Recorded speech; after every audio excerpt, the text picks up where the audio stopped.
You look terrible. I want you to eat. I want you to rest well, and a month from now, this Hollywood big shot's gonna give you what you want. It's too late. They start shooting in a week. I'm gonna make him an offer he can't refuse. Tonight, we're gonna break down The Godfather. Let's get at it. Yeah, they tuned in, it's the dude bass rolling deep. Mic check like that, let's hit a beat. Voices flowing like the river, knowledge on the spree. Every episode of Journey, come ride with me. Just hit play, it's a vibe, can't you see? The dude bass, we breaking it down. From the underground to the top of the town. Life's effects, intertwined, wearing the crown. Podcast kings and queens, we wearing the gown. All right, tonight we're going to talk about The Godfather. The Godfather is a 1972 epic gangster film. It was directed by Francis Ford Coppola, who co-wrote the screenplay with Mario Puzo, based on Puzo's best-selling 1969 novel. The Godfather is regarded as one of the greatest and most influential films ever made, as well as a landmark of the gangster genre. Let's see, the film stars an ensemble cast including Marlon Brando, Al Pacino, James Caan, Richard Castellano, is that right? Robert Duvall, Sterling Hayden, John Marley, Richard Conte, and Diane Keaton. It's the first installment of the Godfather trilogy, chronicling the Corleone family under the patriarch Vito Corleone, and the transformation of his youngest son, Michael Corleone, from a reluctant family outsider into the ruthless mafia boss. That's the Godfather. One of the best movies ever made. Yeah, so what we're going to talk about, let's kick it off. In my opinion, it is the best movie ever made, but I'm into mafia movies anyway. You know, like Godfather, Godfather Part 2, Goodfellas, Casino. I could, Scarface, you throw that in there. I'm into all that stuff. I think that it's good storytelling. The Godfather itself, 1972, all of the actors that's on it were big name actors, and if they wasn't big name actors back then, they later become big name actors. The amount of talent that was on that show to begin with was insane. Movie. I said show, movie to begin with is astronomical. And then on top of that, you throw in, it's a really good story. It really is. I was amazed when I watched, like I said, I just watched it last night and I was like, I got to watch this movie. Don't know if I'll be into it. But then I caught my wife sitting over. She's like, pause that because I got to finish watching that one scene or whatever. It's a good movie. So, it's just a good movie. So I want to ask you then, because you're the one that most recently watched the movie. Okay. Give me your take on it. Well, what surprised you about it? What made it good in your opinion? Give me your opinion. And is there anything that's still confusing about it after you've seen it? Yeah, we'll get into that later on too. Well, I can tell you, with the confusing part with me is I don't know all the names of the characters. I've seen the movie one time and that was last night, so I don't really know the names of the characters and stuff like that. But I can tell you what started as I watched it. What I started to really like about it was the power that this guy had. People were coming to him and talking to him, and he's basically. And what I really liked about his character, Marlon Brando's character, was like he was real big on friendship and loyalty, and that's kind of how I base my life on. Because if I call you a friend, then I expect you to be loyal to me. Just like he did. And, it seemed to me like, even though he was a gangster and obviously they were doing stuff, breaking the law and paying off lawyers and having politicians in their pocket and stuff like that, he still cared about his people and he really cared about his family, so he would do anything to protect his family. And that's what drew me into this. And the scene where he got shot just blew me away. I didn't see that coming from a mile away, So yeah, that's what drew me in, was the power he had, and at the same time, the loyalty he had to his people. That's what I really enjoyed about it, and what drew me into the movie. That's awesome. Yeah. Brent, go ahead. Well, I was just going to read that, Paramount Pictures obtained the rights from the novel. They paid $80,000 for it, and that was before it gained all this popularity and stuff. So, I think the movie, it earned between $250 and $291 million back in 1972. And after just the rights being bought for 80,000, I think they got their money's worth off that. You know what I'm saying? Yeah. That was that. If you want to call it a movie franchise, it spawned 2 sequels, so there's 3 of them. But that was the first movie I think that even had a sequel, because back in the Really? 60s and 70s, you didn't have sequels like you do now, you know. And so The Godfather, when it come out in 72, they ended up doing a Godfather Part 2, which come out in 74. And I believe that was unheard of at the time. Nobody had heard of like sequels and stuff. Then you had, in 1978, you had Jaws 2 that come out, and also Rocky 2 come out. So, Ooh, yeah, and Rocky. even back then, you know, sequels were almost unheard of. You didn't really start getting into sequels until the 80s, and then it kind of blew up. So Yeah. I think that The Godfather was the first movie that spawned a sequel. And a lot of people, it's not necessarily my opinion, but a lot of people say that The Godfather Part 2 is even better than The Godfather Part 1. And I understand why they say that. I still prefer Part 1, but Godfather Part 2 is an equally amazing movie, and you do need to watch it. I may watch that tonight after the podcast because I'm real into this movie right now. And I'll tell you another thing. You know, we can go over our favorite scenes here in a minute, but there was one scene toward the middle of the movie where all the bosses were meeting in this big room at this big table. And I guess, you know, correct me if I'm wrong, but they were talking about bringing in the moving of drugs. I don't, you know, I don't know really know what they were doing as far as the business goes before that, but some guy was, you know, bringing in okay, we're going to start moving, you know, probably cocaine or whatever it was they were going to sell. It And was one of the Harold. one of the mob bosses stood up and he said, "Look, if we're going to do this, I don't want it sold around schools, and I don't want it sold to kids." And I was like, man, you know, because even back in the day, this stuff really happened. These mob bosses really, that's how America was ran in Italy and stuff like that back in the 20s and 30s. And to think that, you know, because nowadays, these, you know, freaking drug dealers, they'll sell it to your dog if the dog will take it. You know what I'm saying? Yeah. But even back then, they still had the, you know, they didn't want the kids to get it and they didn't want it to be sold around schools and stuff like that. I thought that was real cool about, you know, how they were handling themselves with that. I thought that was cool. Even though they're gangsters, they still got their standards to be men. You know what I'm saying? Yeah, so that's what I was going to say is, you know, Vito Corleone, whenever he was first presented with the sale of drugs, it was going to just be basically moving drugs.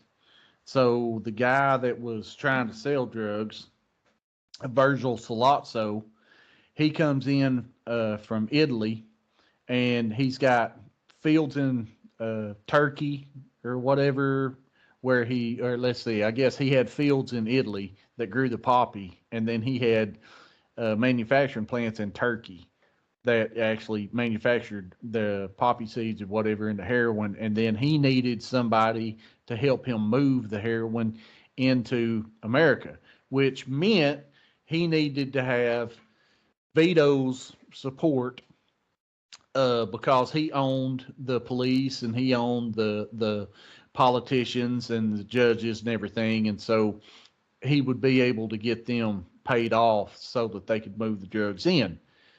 The initial conflict with Vito, with as immoral as what he was, he saw that there was no value in it. He saw that it was everybody else was only looking at the monetary value, like they were going to make all this money and stuff. He wasn't looking at the money. He was looking at, you know, what was going to happen with the structure of the mafia due to the drug trade and the distribution of drugs. And so he actually told everybody in that meeting, the same meeting that you're talking about, Right. when it was his turn to stand up, he actually told everybody, he said, I believe that this drug business is going to destroy us in the future. And, he told that to Virgil Salazzo in the meeting that he was in. He was like, everybody's got a right to do what they do. He says, I don't fault you for that. You're going to do what you do. He said, but I can't be a part of it because drugs is a dirty business. Right. And to him, it was immoral, and it messed with his values. And my youngest son Aiden wrote a paper in high school that talked about the irony of kind of what Vito's Mafia was versus bringing in this drugs.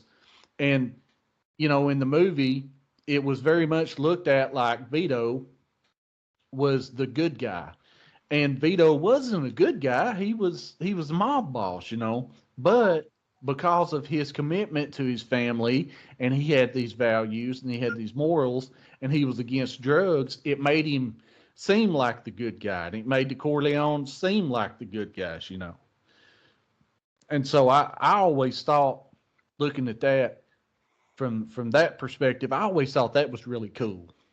Yeah, that's what I liked about the movie, was the fact that these guys had integrity. Even though they were mobsters, they still had integrity, and that Right. that was awesome. But let's start this off, Brent. Hadn't heard from you yet. Give me your favorite scene in the movie. We'll go around the horn like that. My favorite scene from the movie is the last scene. The one Starting I missed. Yeah, starting with the baptism, and I love the parallels. And so it's like Michael Corleone is now he's the Godfather, but he doesn't have the name that his dad Vito does yet. He's not respected yet, and you can tell at the funeral of Vito that I don't know his name, but the other mob boss that ran the meeting in downtown New York, he was taking over the power that Vito had. So there was Barzini. Barzini. So there was like a Barzini. power vacuum, and he thought Barzini was going to fill it. So Michael, being the son that everyone had kind of forgotten, seeing the baptism with him being the new godfather of the baby, but how it parallels with he's also becoming the godfather of the mob. And then the scene where during the baptism, it's like, Michael, do you reject the devil? I do reject him. And then you see him running the organization, like planning the murders of these other mob bosses. Right. And it's like, do you reject his evil ways? I do reject them. And it's like shooting a guy in the head and stuff. And then that last scene after that, when his wife walks in and she's like, did you really set up all these murders? And he's like, well, first he says, I'll let you ask one question just one time. You can ask me anything. She's like, okay, did you really set up those murders? No, I didn't. And then she walks off, and then the Godfather music starts playing, and he's you see the guys around him, and he's holding out his hands for them to be able to kiss his hands, and then they close the door. So it's just the bringing in of Michael as the new Godfather, and it was paralleled with him becoming the Godfather of the baby. I think that scene is just brilliant, how it was filmed. Yeah, most definitely, man. Dustin, I assume you've seen the movie. Give us your take on your favorite scene in the movie if you've seen it. Well, it's been a while since I've seen it, but the one scene when I was younger and I watched it the first time was the message and the deer head on the bed. Oh yeah, I forgot about that. Was it a deer head or a horse? Horse head. Yeah, horse head. It was that dude's favorite racing horse. It was his $100,000 horse. Yeah. $600,000 horse. And then he touched on the baptizing scene, but there was part of the baptizing scene, or there was somewhere where Vito uses an orange like a symbol or a signal when they're meeting somewheres. like he's signaling to call a hit or something. Do you remember that? Or maybe So I'm a little foggy, but there was something about an orange. yeah, so in the Godfather movie, and it it happens in the sequels too, but in the first one, if you Yeah. see oranges, then Yeah. somebody's about to die. Yeah. It Yeah. was oranges were known in that movie as an omen of death. So if Yeah. you'll remember, um, whenever Vito is leaving work right before he gets shot, okay, he goes to a fruit stand and Yeah. he is picking an orange. Orange. Yeah. And as he's picking the orange, that's when the guys roll up on him and they shoot him and they're trying to kill him. And then later on, then there's a bunch of different scenes with oranges, but later on, what you were talking about, Corky, the guys at the big meeting table and Yeah. everything, as the camera is moving and it shows a close up of every mob boss that's in that room, there's an orange right in front of that mob boss, Mm. which signals that those mob bosses are about to get killed. So oranges is very much a death omen in the movie. Yes. Now, I think was that something? Was that something that the actors knew about, like the people in the story, or was that just something that the director No, done? it didn't pop up in the book. I read the book too. It didn't have anything to do with oranges being a death omen in the book that I remember. It wasn't like a thing with the actors. That was just the director. Directors have their own little spins that they want to Right. do with everything. And so that was just something that the director did. And it just so happened every time that they would show an orange, whoever was in that scene was either about to get killed or they were about to get shot and almost killed or something. I That's think good. I've I seen it. didn't pick up on that.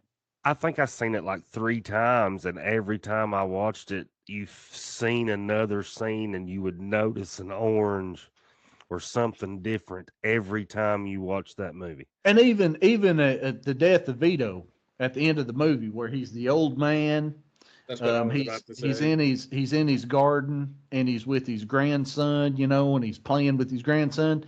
He peels an orange, and that's what he puts in his mouth whenever he's scaring his grandson. He's running his grandson around in the garden or whatever. He just peeled an orange and he's eating an orange and then he died. You know. Really? So the oranges in the movie is symbolic of death, but it doesn't really go any further than the movie. It's just a thing that the director did. Well, I that's just cool. I thought it didn't was pick like up a, on that. I just thought it was like a neat little innuendo because I think my stepdad is the one that actually said, "Hey, there's a lot of oranges in this," and this was in the early '90s. I was young, and every Right. time we watched it, we would see another scene and notice an orange somewhere else. Yeah. And Yeah, the that's horse cool. head, the horse head about scared me to death at that age. I That was that's young. when I seen that scene last night. That's when the first time I said, "Okay, there's a lot of blood in this movie." you know. Yeah. Yeah. Well, I want to ask you guys, what do you think about Michael's character arc in this movie? Like, do you not think that's one of the best character arcs in any movie you've seen? Now, which one was Michael? That was Al Michael's Pacino. He's the one yeah, that the one that become the became the Godfather. Godfather. Oh man, that's you know what? That just growing up and taking over the family business, son. That's the American dream, baby. So Yeah, I I mean, he starts off at the wedding telling his girlfriend that he's like, "Hey, my dad, my father, he's an important man. Yeah. But don't worry about the business. Like, I'm not, there, I'm way above that. I'm not gonna partake in the business." And so he's like that for about half the movie until Vito gets shot. Right. Right. And then after he goes to visit Vito and he sees that the family kind of abandoned him. Not they didn't abandon him, but they got ran off by the police. Michael has to stand guard and protect his dad, and then he just kind of takes over from there. And that arc is fantastic to where he's I think that he's darker than his dad was as far as like setting up the murder of like 5 other mob bosses or whatever, well in the and then kicking the or what's the guy's name, the lawyer guy, kicking him out of the that Tom Hagen. Yeah, kicking him out of the inside of the family, just like it's nothing personal. It's just business. So Just business. there's just so many things that I want to say, and I'm going to get off on tangents and stuff, but I want to try to make this flow. Okay. All right. So, you're talking about, we're talking about favorite scenes, and we're talking about character arc of Michael Corleone, which was played by Al Pacino, which is one of my favorite actors. Okay. Let's start with the character arc of Michael Corleone. It's exactly what Brent's talking about. Michael Corleone starts the movie with he went and joined the army against his father's wishes. Okay. Then he fought in World War II, and he was a highly decorated war hero. Okay. Gained a lot of respect in the army. And he's got his girlfriend, Kay, okay, and he's telling Kay at this wedding at the very beginning of the movie, I'm not like my dad. My dad is a very important man, but the family, I'm not ever going to get mixed up in the family business. And he tells her, these stories that are kind of eye-opening, about Luca Brasi and all this other stuff. So he's divulging all of this information with no intent whatsoever of joining with his dad's family. Okay. So then after Vito gets shot and he's in the hospital, you see Michael in the scenes with Kay leading up to him going to the hospital, and he's starting to become distant to Kay, because now he feels like he's a hypocrite. Right. Because he is starting to understand these people are not going to stop until my father is dead, and I have to help him.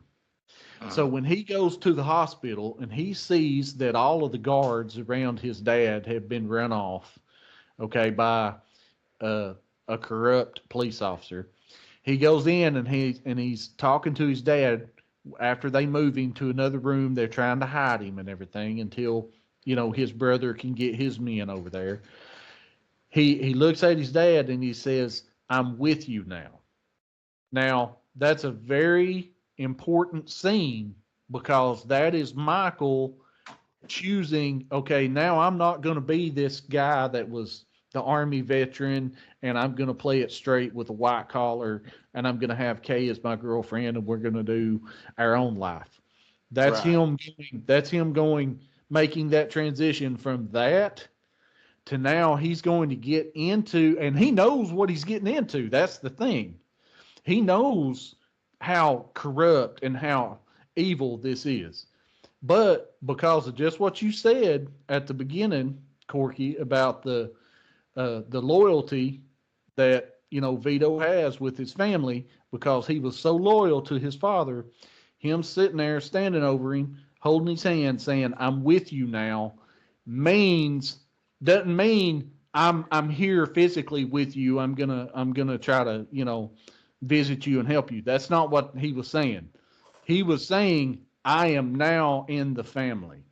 I am now going with your vision, trying to do what you're trying to get accomplished, and I'm going to step up and be a member of the family. That's what he was saying. And now, talk a little bit about the dinner scene when Michael really turns. And which dinner scene? When he's at the diner.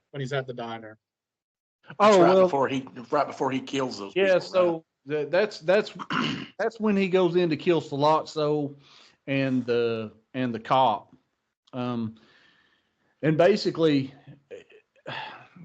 I have to give you a little bit of backstory on that. Getting up to the reason I brought it up is because that's that big, after he does that and the music starts playing, that's when you're like, oh crap, he is turned. Like that's when he's really become part of the family. But brother just became Megatron, son.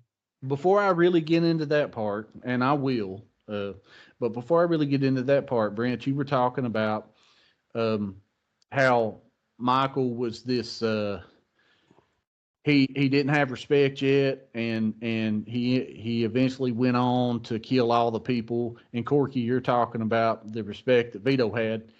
And later on, not necessarily in this movie, but later on in Godfather Part 2 and the Godfather Part 3, he says, my father was always very respected, and I always wanted to be respected, but people didn't respect me, they feared me. And the reason why they feared him is because he had everything that his dad had, except he took it a step too far. You know, his dad consolidated power back in the 20s, and he used Luca Brasi to do some very bad things, but he knew when to quit. Michael didn't really know when to quit. He killed everybody at the end of part 1 to consolidate his power. But then in part 2, he become even more ruthless, and that's not what his dad was about. His dad was still very much about family. Right. And part two is kind of about Michael losing his family. He actually has a conversation with his mother about it, and he was like, you know, can you lose your family? And she's like, no, you can never lose your family. And he ended up making some mistakes because he was too ruthless. And then in part 3, after some things happened that I'm not going to tell you about, Corky, because I really want you to see it. Right. There's some things in part 2 that happens. And part 3, he was very much still in power, and he was still a boss, but he was very much in regret. He had so much regret about the bad things that he had done and all of the mistakes that he had made. And so he actually never achieved what his dad had in part 1, which was all the respect and everything from his family and from even his enemies. You know, even Vito's enemies back in part 1 respected him. You know, they Right. had to do what There's they. a difference in being feared and being respected. Right. And I think that's what Vito, that was his dad's name, right?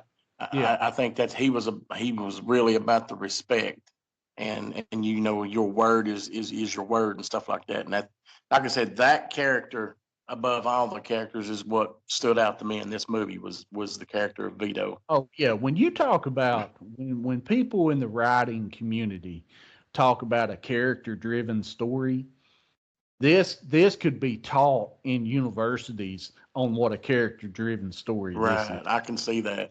You know, there's so many different characters, and all of the characters have somewhat of a character arc. You know, Michael more so than what everybody else is.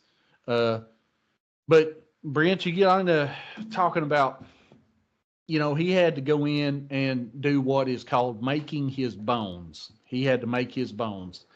And when you make your bones in the mafia, that means that you commit your first murder. Okay. So in order to make his bones, he had to kill Virgil Salazzo and Captain McCluskey, which was the crooked police officer. So even getting to that point, okay, Salazzo and McCluskey were inseparable. McCluskey was a employed police officer. He was a captain, highly decorated, and it was unheard of for a mafia family or anybody to do a hit on a police officer. Okay, so that is already taboo right there. Okay, and this is where I got into talking about Michael was ruthless and didn't know when to quit. Vito would have never done a hit on a police captain. Okay, but in that scene, Michael's sitting there and he's talking to his brother and the lawyer, Tom Hagen, and the two captains. Okay. And in the scene, they're like, nah, man, you know, they want to meet with Michael.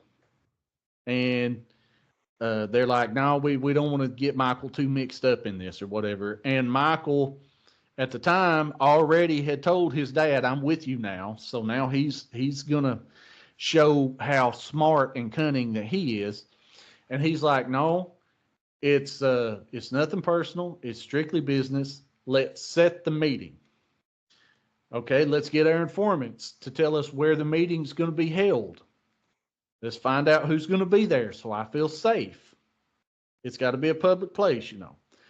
And you get me to that meeting and I'll kill them both. And then they start laughing at him because here he is, his whole life was he didn't want to be in this mob. Okay. He didn't want to be part of the family. And now all of a sudden he's wanting to gun down 2 people. And so they're laughing at him. They're like, yeah, okay, whatever. You're nuts. And he was like, no. Hear me out. Okay. They're not going to stop until they kill Pop. And he knew their plan. And that's kind of what made him think like his dad was. He knew how other people around him thought. So he said, that's the key for him is to kill Pop. He says, that's the key for him. So they're not going to stop. It don't matter. So let's set the meeting. And they're like, no, you can't gun down a New York police officer. That's unheard of. You know, even and Tom Hagen even said, even the old man's political protection will run for cover. Okay. And he was like, where does it say that you can't kill a cop? This is where he starts taking it too far. Where does it say that you can't kill a cop? He says. And he says, we're talking about a crooked cop. We're talking about a dirty cop who got mixed up in the rackets and got what was coming to him. And then he looks over at his other brother and he says, that would make a terrific story. And we have newspaper people on the payroll, don't we? And then he's starting to get his brothers thinking, and they're going, yeah, we do. And he says, you know, that would make a great story. You know, maybe they would like a story like that. And so he's planning this whole thing, completely spinning, turning the tables on his brothers. Like they're sitting there like, oh my God, okay. So then he goes to the dinner. They had the setup, and now he's got to actually have the guts to do it. So he's sitting there at the table. They've got the gun planted in the bathroom for him. And, you know, Clemenza, which was the captain that told him, you know, how to handle things. He said, you know, you go to the bathroom. He says, no, wait. Instead, to make it even better, he says, ask for permission to go. He says, and then they'll search you and you'll go to the bathroom. You'll get the gun. And he said, when you come out blasting, 2 shots ahead in a piece. And Michael's sitting there at dinner and he's sitting there talking. And he was like, I don't want my father bothered anymore. And Salazzo's sitting there and he was like, you know, what kind of promises can I make? You know, I'm the one that's being hunted. Your brother is nuts. You know, he's about to start this war. So then Michael goes into the bathroom, gets the gun, comes out. But before he comes out with the gun, he's sitting there looking at himself in the mirror. And that's what Brent is talking about with this whole point of no return thing. Okay, because he's like, okay, once I do this, you know, this is when everything gets real. So then he takes the gun and he does what he has to do. And he, you know, it continues with his character arc. So there's a lot of things that happened in this movie and with his character arc that kind of backs up what I've been saying about how, you know, Michael is like uber smart. He's cunning. He is not a hothead like his brother. When his brother was in control, you know, his brother was wanting to fight everybody. And, you know, he immediately did the hit on that other guy, Bruno Tattaglia, after they did the hit on his dad. I mean, everything was just messed up under this guy. So Michael is more of a calm, level-headed guy, and he can think, and he's really smart, and it makes him very dangerous. And so he goes. And he's just as brutal as Sonny. Yeah, and that's the problem. He's just smarter. Right. He's just as brutal. And that's a deadly combination right there. Just as brutal as Sonny, but he don't know when to quit. And it comes back. I'll go ahead and tell you this, Corky. It comes back. Something happens in part 2, and he goes too far. Really, I'm definitely going to check that out tonight. I'll leave it at that. But while I'm editing this episode, that's definitely going to be playing tonight because I'm anxious to see how they feed this into part 2. Well, you can't add it and watch at the same time. You got to pay attention to that movie. Yeah, that's true. Yeah.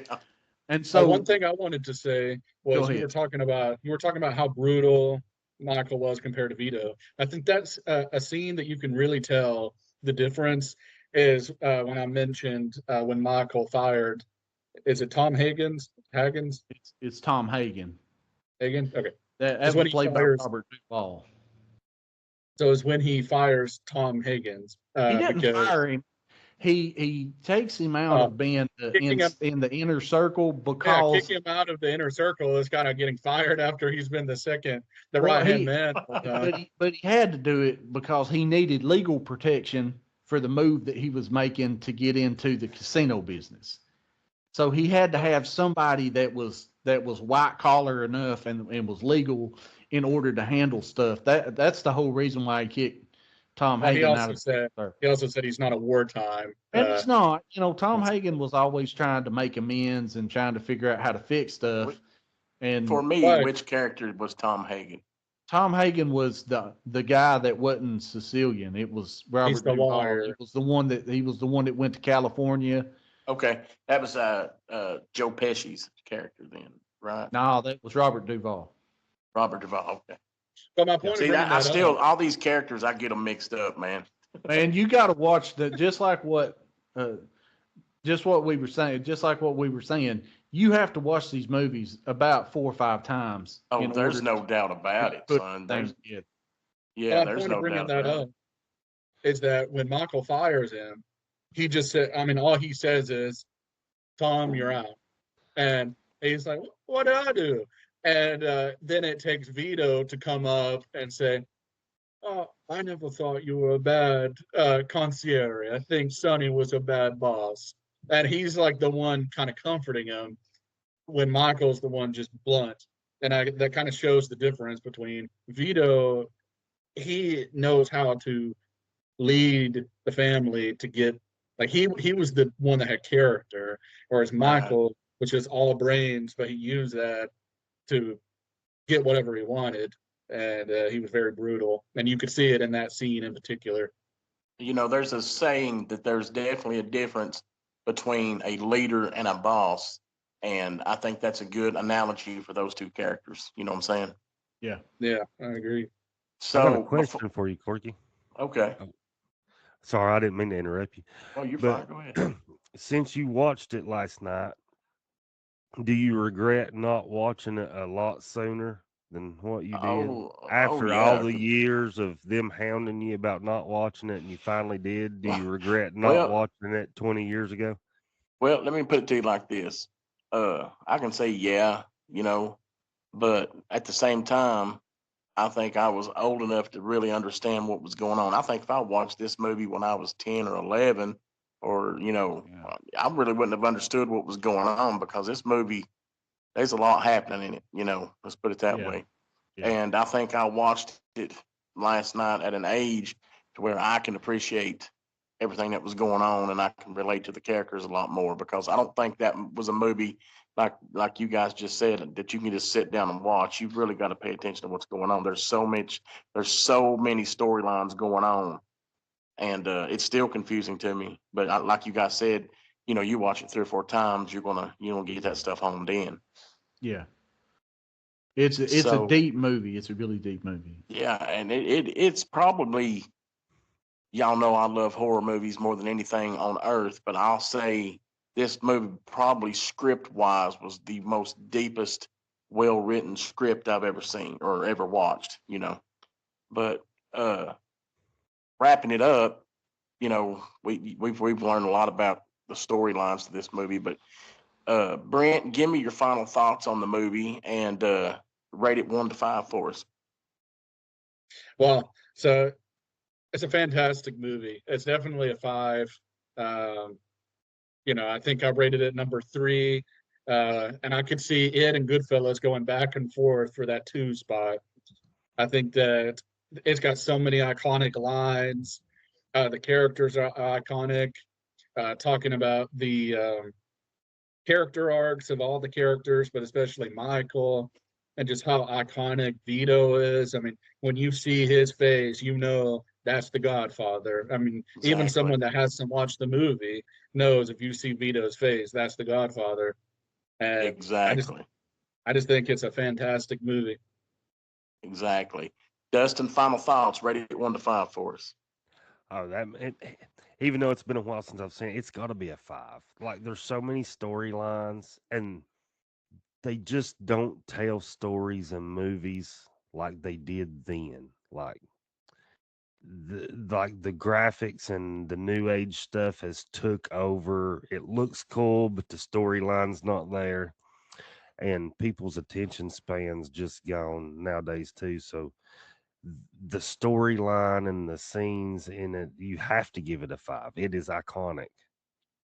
I can agree with that, man. Daniel, I can feel your passion for this movie. Definitely, definitely. So, final thoughts on it, buddy, and give us a rating for it. All right. Well, I watched this movie the first time when I was probably early 20s. It was a Christmas present, and that's why I ended up starting to watch it every Christmas. I got it for Christmas, and Christmas night I watched part 1, and then the next 2 nights I watched part 2 and 3. Since then, I have fallen in love with this movie. It's 100% 5 out of 5, and just like what everybody was talking about, the movie is so deep. It's got so many uh, different character arcs, and then the different characters that really tell like this awesome story. And if I had to sum the movie up, The Godfather Part 1, okay, aside from all of the brutality and all of the wonderful acting and all of the different things that make The Godfather the perfect movie that it is, that movie for me is about family. You've got Vito Corleone, that is the head of the Corleone family. There's 5 families in New York. The Corleone family is the most powerful family, and that's the whole reason why they get into the mess that they're in, is because they have all the power, and pretty much what they say goes. But even though Vito is so powerful like that, he is still so grounded and so family oriented in that movie. And you see it through Robert De Niro's performance in Godfather Part 2, whenever it does Vito's backstory. He's sitting there and he's talking to his concierge back in the 20s, and he was like, "Hey, what do you think about my girlfriend?" And Vito goes, "Yeah, she's nice, but for me, there's only my son and my wife." Right. He was always about family. Nothing was going to turn him from his family. And that betrayal comes more prevalent later on in some of the sequels that you can see. But 100%, The Godfather is all about family for me. And that's a very powerful thing in that movie. And 100% my favorite movie in the whole world, 5 out of 5. I'm in love with this movie.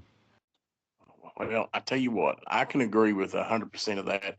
If I'm going to rate this movie, I'm also going to give it a 5. If I could give it higher than a 5, I would. I think this movie, what it represented to me, my final takes on the movie, just like you just said, Daniel, family, loyalty, and friendship. How this guy, how I'll keep going back to Vito's character, how he handled himself and how he handled the people that would come and talk to him and ask him for stuff, and just the way he held himself, and how much he wanted people to just be his friend. He I'm pretty sure he asked, some guy was talking to him and he said, you asking me for something, but you've never had me over at your house for a cup of coffee. Yeah. Friendship was that important to him. I think he was willing to do anything for anybody as long as they were loyal to him. And I kind of try to base myself off of that, because, family, loyalty, and friendship are very important to me. Now, I'm no godfather or anything like that, but you know, those things are important to me, and I can appreciate his character since they were so important to him. So, you know, I'm I'm glad, in one way, I'm glad I did not watch this movie until now, because I just got to experience one of the best movies I've ever seen.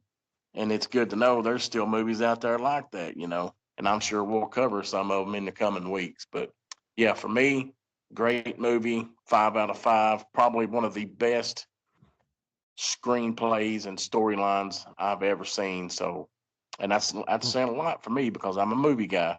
So, but yeah, that's one of the best screenplays I've ever seen. So 5 out of 5 for me, man. Well, it takes the old school, like your great great granddaddy, like he's loyal to you until you screw up, and then he, the calm mannered, the Yeah. integrity, and then it's just how it was back then in general, for all Yeah. the old timers, and And it just even if you do mess up, I still don't hate you. But there's just ways we got to do things. yeah, So yeah, that yeah, just that old school mentality integrated into the movie.